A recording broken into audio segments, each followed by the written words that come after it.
오늘 우리에게 주신 하나님의 말씀은 신약성경 에베소서 5장 1절에서 14절 말씀입니다. 자리에서 일어나셔서 한 절씩 교독하겠습니다. 에베소 교회에 보내는 바울의 편지의 결론과도 같은 부분입니다. 그 교인들이 어떻게 믿음 안에서, 신앙 안에서 살아가야 하는지에 대한 지침과도 같습니다. 한 절씩 교독하겠습니다. 제가 먼저 읽겠습니다. 그러므로 사랑을 받는 자녀같이 너희는 하나님을 본받는 자가 되고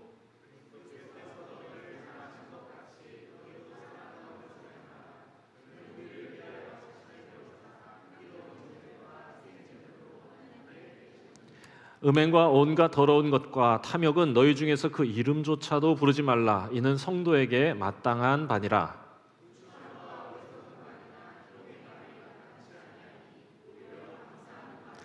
너희도 정녕 이것을 알거니와 음행하는 자나 더러운 자나 탐하는 자 곧 우상 숭배자는 다 그리스도와 하나님의 나라에서 기업을 얻지 못하리니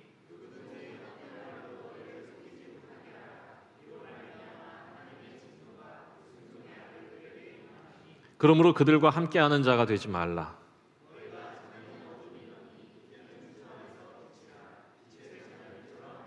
빛의 열매는 모든 착함과 의로움과 진실함에 있느니라.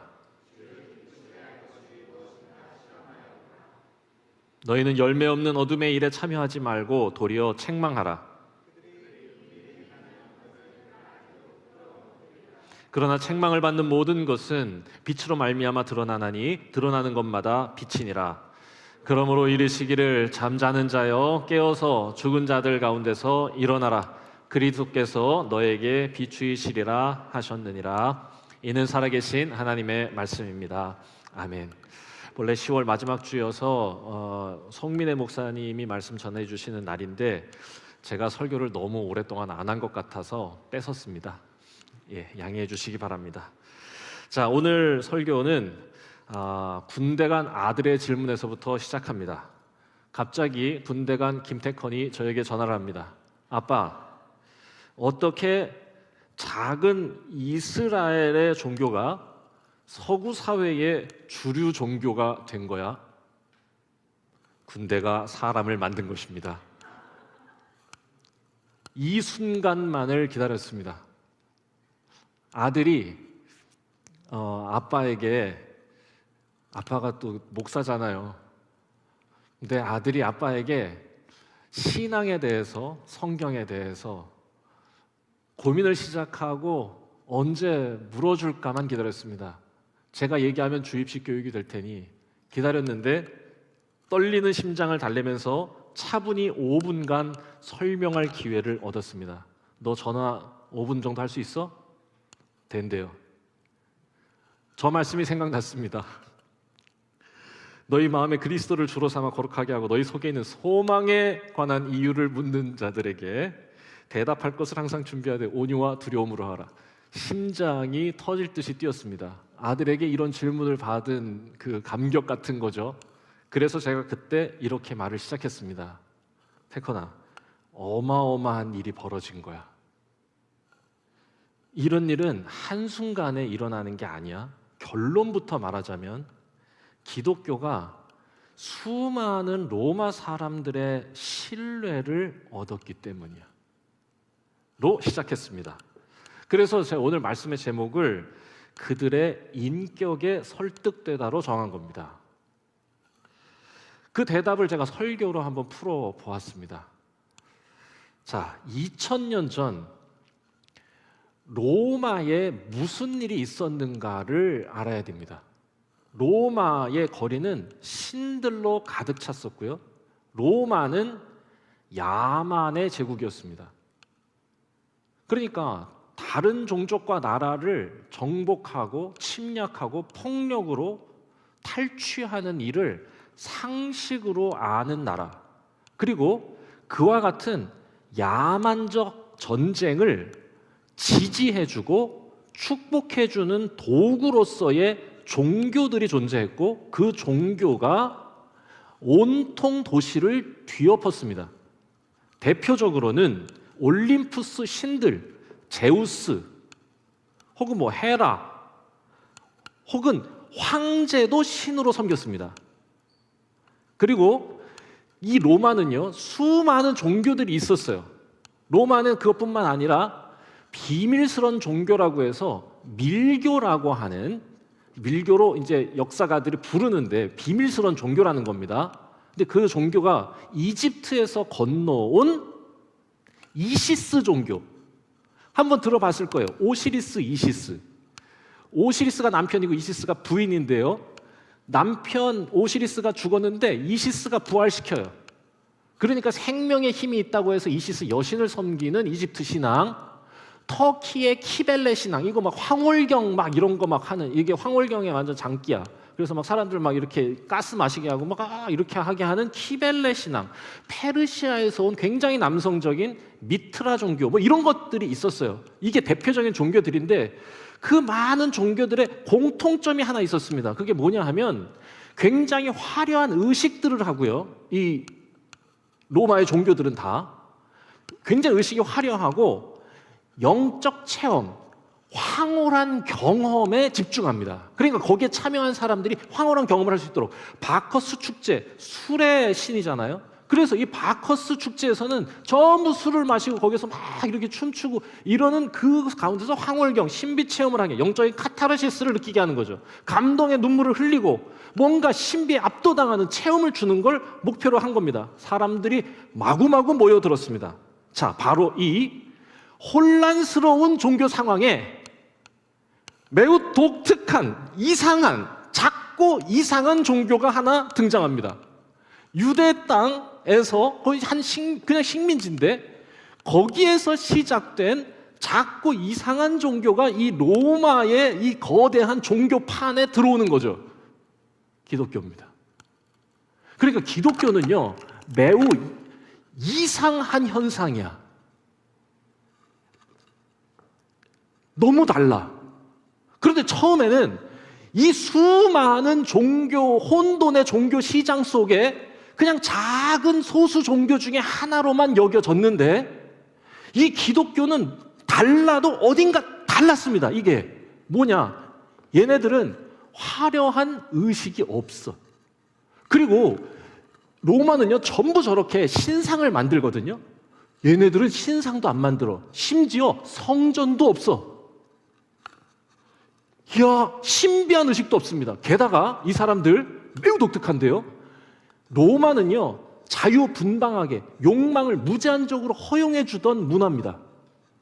그래서 술 먹고 막 자유분방하게 막 놀고 이렇게 하는 게 상식인데 이 사람들 매우 독특하게도 굉장히 높은 도덕적 기준을 갖고 살아갑니다. 술 안 먹어요. 그러니까 로마의 그 자유분방한 문화, 성적으로 유흥이 그 문란한 문화에 완전히 대척점에 있는 작고 이상한 사람들이 바로 이 기독교 사람들이었습니다. 그래서 그 사람들이 뭐라고 부르느냐? 기독교인들을 제3종족이라고 부릅니다. 이상한 사람들이라는 거예요. 그런데 정말로 이상한 일이 벌어져요. 이 사람이 이상한 아주 소수의 작은 무리였는데 놀랍게도 여러분, 자, 이번에 놀랄 타이밍입니다. 제가 문장을 마무리하면 오 하시는 겁니다. 그냥 작고 이상한, 그 로마에서는 아주 희귀한 사람들인 거야. 미안해요. 네. 야, 역시 우리 정말 감사합니다. 그런 사람들이 여러분, 로마 인구가 6천만 명이었거든요. 그런데 이 6천만 인구 중에 처음에는 몇 천에서 몇만밖에 안 되던 이 이상한 제3종족이요, 300년이 채 지나지 않아서 인구의 10%인 600만 명에 달합니다. 어마어마한 일이야. 게다가 기독교는 도시를 중심으로 퍼지기 시작했는데요, 도시는 인구의 50% 넘게 기독교인이었습니다. 그런데 이들이 이야기하는 바는 여러분, 단지 이상한 게 아니라 인류 역사에서 처음 있는 일입니다. 인류 역사에서 인간이 타자를 위해 헌신하는 사랑을 최우선의 가치로 여기는 최초의 사례야. 그 전의 종교는 인간의 욕망을 지지하고 그것을 이루기 위한 수단이었다면, 오히려 지금 이들이 이 작고 이상한 기독교는 타인을 위해 자신을 희생하는 사랑을 가장 위대한 가치로, 함께 더불어 살아가기 위해 겸손하고 양보하고 배려하고 돌보아주는 것을 가장 위대한 가치로 말하는 인류 최초의 사례로 등장한 거야. 2000년 전. 여러분, 오래된 일이 아닙니다. 기독교가 등장하기 이전의 인류의 역사는 그저 야만의 역사였죠. 도대체 어떻게 이런 사람들이 그 로마의 6천만 명 중에 무려 10%가 될 수 있었을까? 그런데 더 놀라운 건 뭐냐? 이러한 모든 성장이 혹독한 박해 중에 일어났다는 겁니다. 로마의 눈에 거슬렸어요. 황제를 섬기지 않고 자기들끼리 모여서 뭘 하는 게. 그래서 어떤 경우에 어떤 이 황제는 신고만 해도 죽였습니다. 그러니까 옆에 사람이 내가 여기 우리 저 박지현이 싫어. 그럼 박지현이 너무 꼴보기 싫은 거야. 그러면은 제가 황제한테 꼰질르면 됩니다. 박지현 기독교인인데요. 이러면요, 변명할 기회도 안 주고 목 잘라버립니다. 이런 박해, 이 상황 속에서 어떻게 기독교는 그 도시의 절반 이상이 될 때까지 성장할 수 있었나? 이야. 자, 이 질문에 답하기 위해서 아주 흥미로운 책 한 권을 소개하려고 그럽니다. 저 책입니다. 제로드 다이아몬드라고 하는 분이 계세요. 아직 살아계시고요. 놀랍게도요, 저분이요, 우리 성균관대학교 석좌 교수입니다. 우리 성균관대학교 없나? 없어요. 우리 아쉽네. 저분이 본래 저기 우클라, 네. UCLA의 교수님이신데 2021년부터 성대의 석좌 교수로 계세요. 저분이 쓴 책이야. 세계적인 석학입니다. 저분이 총균세, 이거 한 번씩 들어봤을 거야. 대학 필독 도서로 나옵니다. 저 책에 뭐냐? 질문이 왜 어떤 문명은 다른 문명을 정복하게 되었나라고 하는 질문에서부터 시작하는 겁니다. 그런데 여기 이게 되게 재미난 얘기를 해요. 유럽 문명이 세계를 제패했잖아요. 그래서 왜 유럽 문명이 제패를 했느냐? 그러면서 결론이 뭐냐? 그들이 더 똑똑하고 뛰어났기 때문이 아니라 어쩌다 보니까 그런 환경에 살았기 때문이다. 이게 결론입니다. 이 책의 결론. 그러니까 유럽인들이 뭐 자기네가 뭐 더 뛰어나고 막 이렇게 얘기하니까 웃기지만 너네 안 뛰어나. 너는 그냥 문명을 구축할 좋은 환경에 있었을 뿐이야. 예를 들면 농경과 가축을 기르기에 적합한 환경, 그래서 잉여 생산이 늘어나니까 군사력이 증가할 환경, 군사력의 증가와 함께 점점 더 커지는 문화 속에서 가축들을 길러내면서 가축이 가진 병균의 면역력이 강해지는 환경, 이런 조건들이 갖춰지면서 너네가 전 세계를 장악한 거다 이거지. 왜냐하면은 이 유럽의 나라들이 남미를 정복할 때요, 남미에 가서 전쟁으로 남미를 정복한 게 아닙니다. 실제로 칼로 죽은 사람은 300명이고 그 몸에 붙여서 병균을 가지고 가서 죽은 사람이 20만 명이래. 그러니까 병균으로 이긴 거야, 그냥.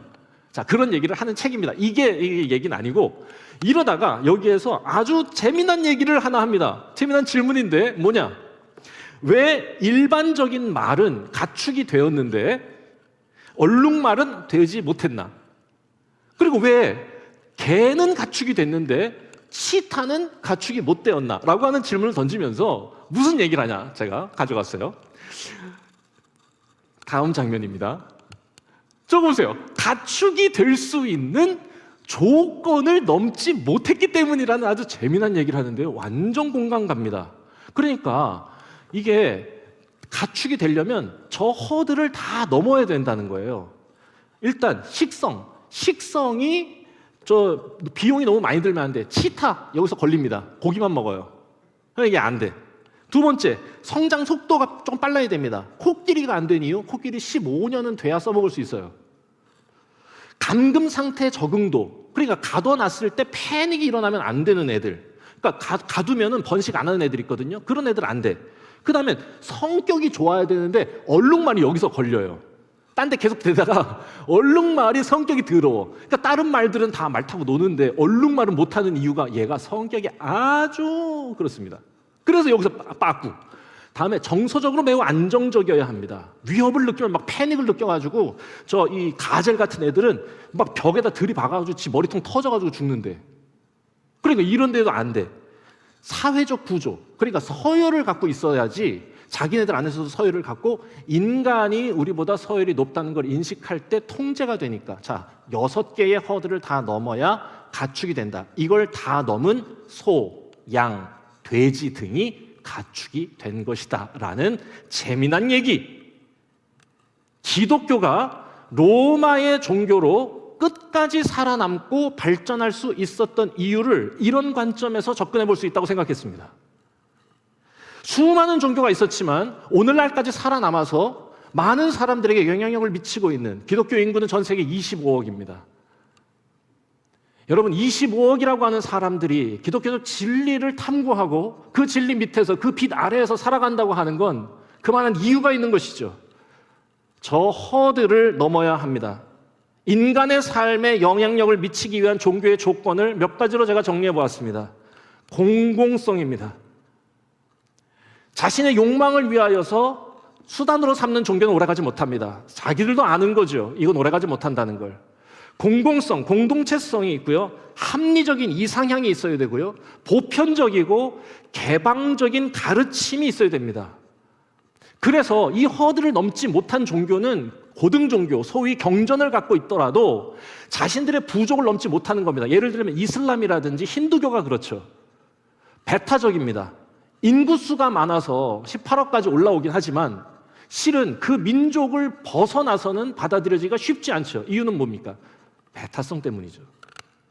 제도적인 안정성, 그리고 개인의 구원과 어떤 초월에 대한 약속을 가지고 있느냐라고 하는 이 모든 허들을 넘을 때 비로소 인간의 삶에 진리로서 정착하게 되는 것이다. 이 허들을 모두 넘은 종교만이 사람들에게 영향을 미치는 거다. 그거죠. 그러니까 이 로마 사회 안에서 기독교가 그 초기에 무슨 일이 일어났던 거냐? 그 소수의 이상하고 작은 사람들이 도대체 이 로마 사회에 어떤 충격을 선사한 것이었는가? 허들을 다 넘은 거예요. 그렇다면 밀교는요? 밀교는 못 넘은 겁니다. 왜? 체험과 감동만 집중했습니다. 이 사람들에게 없는 게 있었어요. 그게 뭐냐? 도덕성, 인격적 성숙에는 관심이 없습니다. 그저 오면 뭔가 신비롭고 황홀한 체험을 하게 해서 눈물 빼게 하고 압도적인 경험을 하게 하는데 정작 의식 마치고 문 밖으로 나가면 로마의 일상과 전혀 다르지 않은 사람으로 돌아가게 되는 겁니다. 여러분, 로마는 아까도 말씀드렸듯이 무제한적인 욕망이 허용되던 사회잖아요. 그런데 이 로마의 상식을 이 밀교는 못 깨뜨린 겁니다. 오히려 이 상식을 도왔어. 그냥 그렇게 살아. 그렇게 그냥 영적 체험만 있지 영적 성장을 도와주지 못했기 때문에 탈락한 겁니다. 마지막 허들을 못 넘은 거지. 그런데 기독교는 다르습니다.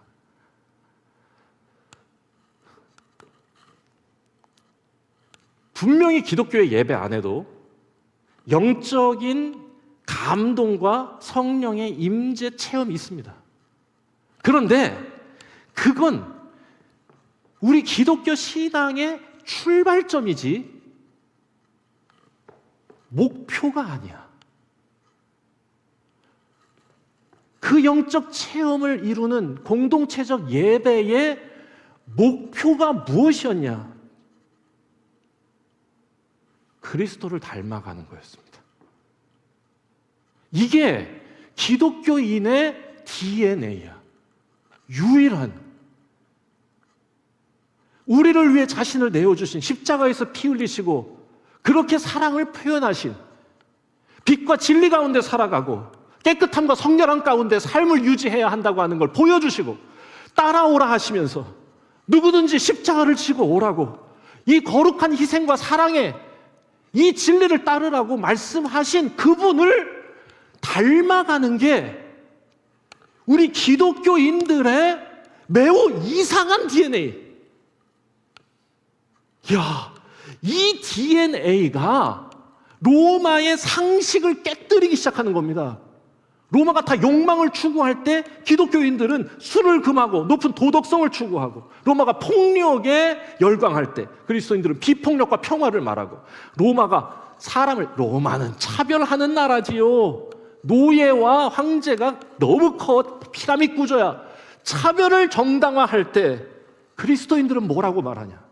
하나님 앞에서 모든 사람들은 평등하다는, 지금은 우리에겐 상식이지만 혁명적인 이야기를 하면서 모든 사람들하고 다 같이 한 식탁에서 밥을 먹습니다.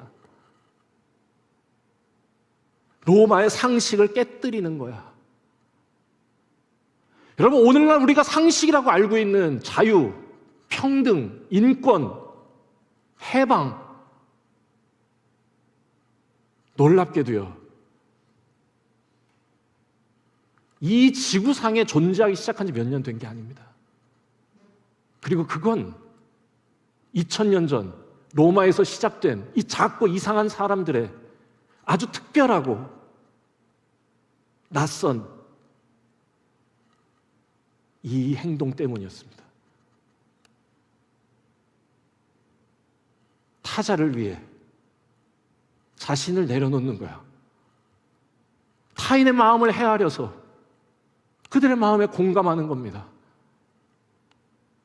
나의 아픔을 해결하기 위해 신을 이용하는 게 아니라 나와 같은 아픔을 갖고 있는 일에 공감하고 그 뜨거운 마음으로 함께 기도하는 것. 이유는 하나죠. 그리스도를 닮아가기 위함입니다. 그리스도를 닮아가는 걸 최우선의 가치로 여긴 거야. 그게 마침내 이르러야 할 이들의 표대 같은 게 된 겁니다. 우리가 그렇게 살아갈 때, 그리스도를 닮아갈 때 비로소 우리는 그리스도 안에 하나님의 품에 안길 수 있다고 정말로 믿은 겁니다.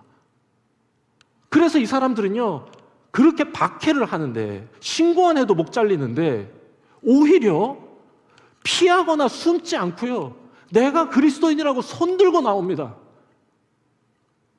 그 거룩한 죽음을 마주하는 거야, 그냥. 여러분, 우리가 누군가를 닮고 싶다고 하는 건 우리가 추앙하는 대상에 대한 최고의 존중입니다. 물론 빈말이겠지만 후배들이 저에게 와서, 자, 웃은 사람들 엎드려. 맞아요. 그러니까 빈말이라고 한 겁니다. 후배들이 와서 저는 목사님처럼 되고 싶어요. 그러면 제가 큰일 난다, 인생 망치는 길이다 라고 얘기를 하죠. 그런데 속으로 살짝 은근 기분 좋은 게 있어. 살짝. 그게 누군가를 닮고 싶다고 하는 말이 가진 힘이야. 만약에 여러분들이 누군가에게 진짜 잘 보이고 싶죠? 그에 가서 말하면 됩니다. 저는 당신을 닮고 싶습니다. 최고의 칭찬이지. 우리가 예배하는 분을 닮아가게 되는 겁니다. 로마는요, 바커스, 술의 신을 숭배하다가 술과 향락에 빠진 겁니다. 전쟁의 신 아테네, 천둥의 신 제우스를 섬기다가 폭력적이 된 거죠. 우리를 위해 자신을 내어주신 예수 그리스도를 섬기고 예배한다면 우리가 그분을 닮아가는 것이 우리가 그분을 향한 우리가 보여드릴 수 있는 최고의 사랑이겠지요. 이 사람들은 이렇게 얘기했어요. 이 로마 사람들은 온통 신상을 만들기에 급급했어요. 맨날 아폴로 만들고 제우스 만들고 이랬는데 우리는 신의 형상을 만드는 자들이 아니라 오히려 우리가 그분의 형상이 되기를 바라는 자들이라고 고백합니다. 너무 멋있어. 우리가 하나님의 형상이다 라고 말씀이 기록했고, 우린 그렇게 믿고 그를 향해 간다. 우리가 하나님의 형상이 되는 게 우리의 삶의 궁극적인 지향점이라고. 여러분, 이게 기독교 신앙, 진짜 교회였던 거지요. 그들에게 신앙생활이라고 하는 건 단지 그냥 교회에 출석하는 게 아니었습니다. 그냥 신비한 체험을 하는 것도 아니었어요. 이들이 교회에 나오는 건, 이들이 신앙생활 한다는 건 성숙한 인간이 되는 거였습니다. 그게 교회입니다. 완전한 인간으로 이 땅에 오신 예수 그리스도, 그분을 닮아가며 그 성숙한 아름다움에 이르기를 바라는 거야. 그래서 기도하고, 그래서 주의 은총을 바라는 것입니다. 그래서 성령님이 내 마음에 감동 주시기를, 예배 가운데에 큰 감동이 있기를 소망하는 것입니다. 그 진정성 있는 모습이 조금씩 사람들의 신뢰를 얻어가게 되면서 기독교인의 수는 박해 중에도 놀랍게도 성장한 거야. 전혀 다른 방식으로의 성장이죠. 욕망을 부추기며 사람들을 긁어 모으는 호객행위가 아니라 놀랍고도 아름다운 인격으로 사람들의 마음을 얻고 신뢰를 얻어간 기적 같은 사건이죠. 여러분, 기독교가 로마의 종교가 됐다고 하는 건 그냥 하루아침에 누군가가 강제로 그런가 보다라고 넘길 일이 아니죠. 그래서 이걸 질문해 준 제 아들이 그렇게 고마웠습니다. 제가 수십 년 동안 찾아오고 고민해오고 궁금했던 이 일, 아들이 물어봐 주니 신이 나서 대답했어요. 조금씩 그렇게 신뢰를 얻어가던 기독교가 로마인들의 마음을 완전히 얻게 된 사건이 있습니다. 100년간 2번이나 닥친 대전염병. 전에도 한번 말씀드렸었는데 165년에 안토니우스, 251년에 키프리아누스 역병이 일어나요. 하루에도 수천 명씩 막 죽어나가고 막 다 도시가 다 죽음의 공포에 휩싸입니다. 다음 PPT요. 로마 사람들은 그냥 도망가기 급급했어요. 의사들 먼저 도망쳤고, 부자 정치인 도시를 버렸고, 심지어 가족들도 감염된 가족들을 길거리에 내던졌습니다. 그런데 이때도 이상한 사람들이 등장합니다. 기독교인들이죠. 이들은요, 도망치지 않고 오히려 버려진 이들 곁에 남아서 그들의 땀을 닦아주고 물을 가져다주고 음식을 먹였어요. 많은 사람들이 그렇게 하는 과정에서 전염병에 걸려서 다 죽어나갔어요. 이유는 이때도 같았어요. 뭐였냐? 예수님이었다면 예수님은 지금 버려진 이들의 곁에 머무셨을 것이다. 그래서 그들 곁에 그냥 머문 겁니다. 정말로 예수님을 닮고 싶었던 거예요. 여러분, 저는 이 순간이요, 이 그리스도인들의 이상함이 경외심으로 바뀌는 순간이라고 생각해요. 도대체 저 사람들은 누구인가? 도대체 저들이 믿는 신은 도대체 어떤 신인가? 그들이 보여준 그 아름다운 인격, 성숙한 삶이 그들을 설득하기 시작하는 순간이었다. 이 2번의 전염병을 계기로 기독교는요, 폭발적으로 성장합니다. 사람들은 성경을 읽기 전에 그 이상한 사람들을 먼저 읽고 신뢰를 갖게 되면서 기독교인이 된 것이죠. 이들의 이상한 DNA가 세상을 바꾸는 순간이었습니다.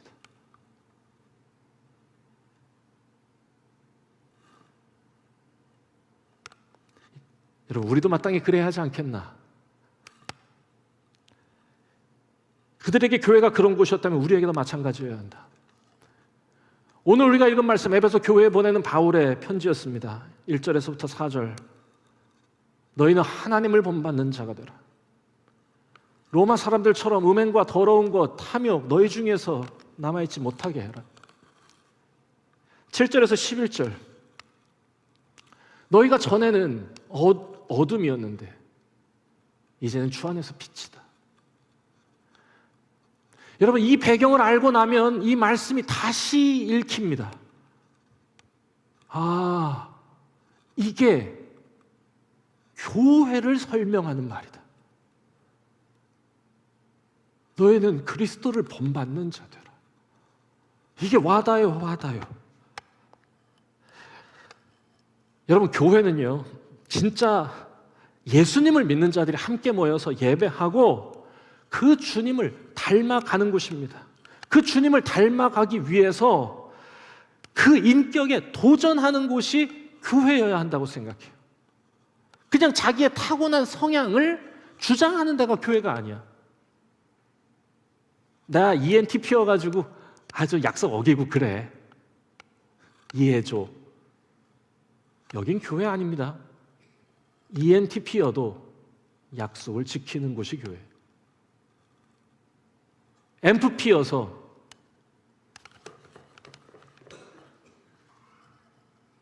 나 원래 MFP야. 나 내 맘대로. 아니요. 집에 가서 그렇게 하세요. 교회는 그런 곳이 아닙니다.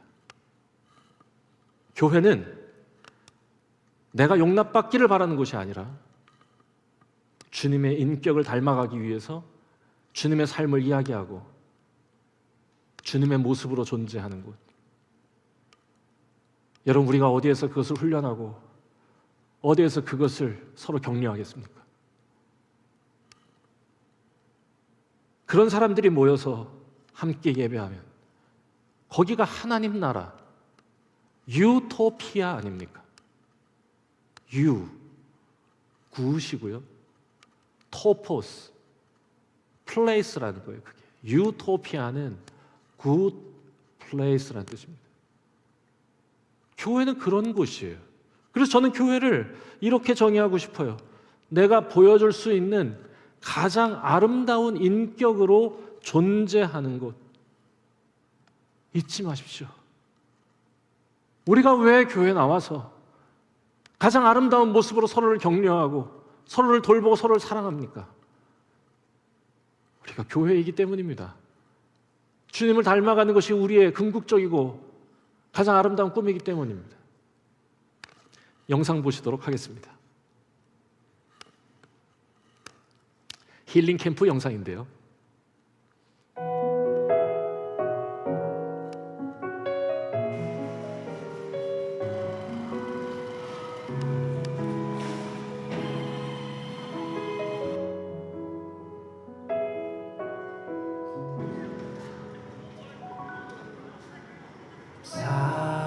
사랑하는 내 딸, 너의 작은 눈에게 표정들을 보세요. 아, 좋아요. 걸어가는 모든 시간이 내게 힘이라.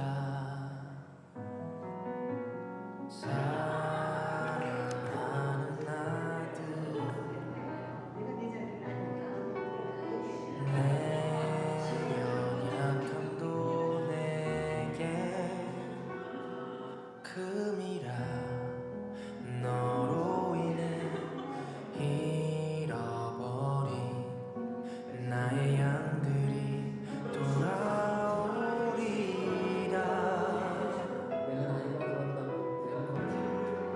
조금 느린 듯해도 기다려주겠니?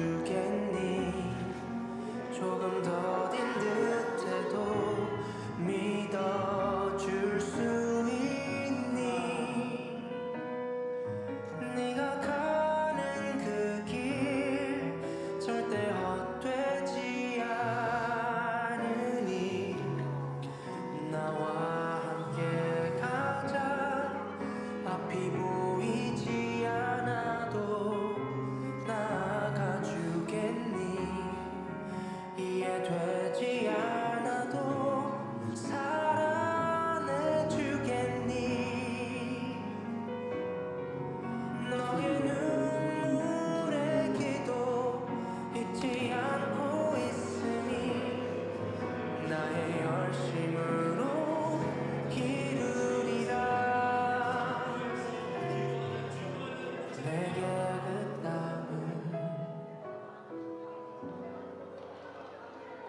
부탁한다.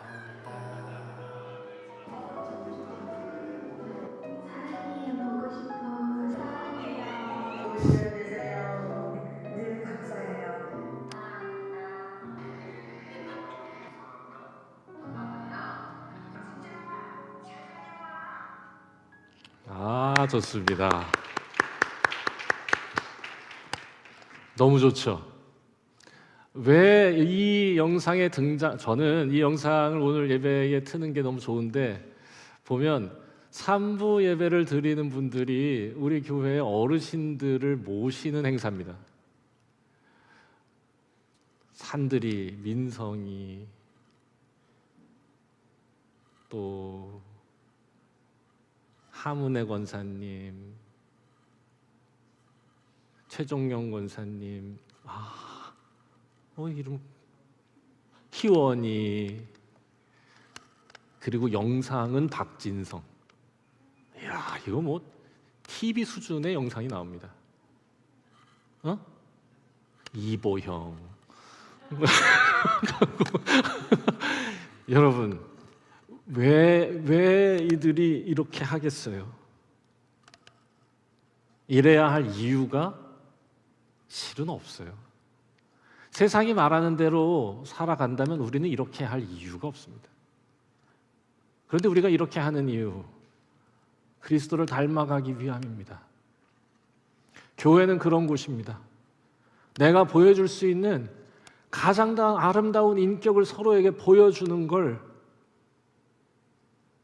서로 격려하고, 잘한다고, 고맙다고, 손잡아주고, 그렇게 살자고 기도하고 예배하는 곳, 여기가 교회입니다. 그러니 여러분, 우리 교회 안에서 미워하지 맙시다. 밉다고 미워하고 예쁜 사람만 예뻐하면 그건 교회를 모르는 겁니다.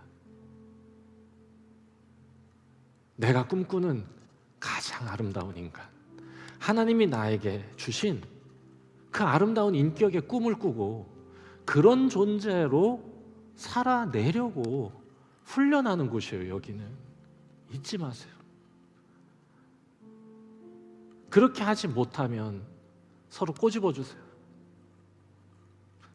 일단 한 번씩 꼬집으세요. 다시는 그렇게 하지 말라고. 말씀 정리하겠습니다. 오래간만에 설교를 해서 너무 길게 한 것 용서해 주시기 바랍니다. 이제 충분히 길게 했기 때문에 다음 주부터는 짧게 하겠습니다. 말씀 정리합니다. 여러분, 초대교회 성도들이 죽음을 두려워하지 않는 사랑과 희생이라는 아름다운 인격으로 로마를 설득했듯이 오늘 우리도 이 세상 속에서 그런 존재로 살아가야 합니다. 지금은 이것이 유일한 답입니다. 지금 같은 이 현실 속에서 교회가 붙들어야 할 답입니다. 진짜 교회가 되어가는 거죠. 우리의 바른 행실, 그리스도를 닮아가려는 그 삶을 세상이 보고 하나님께 영광을 돌리게 되는 진짜 부흥의 역사가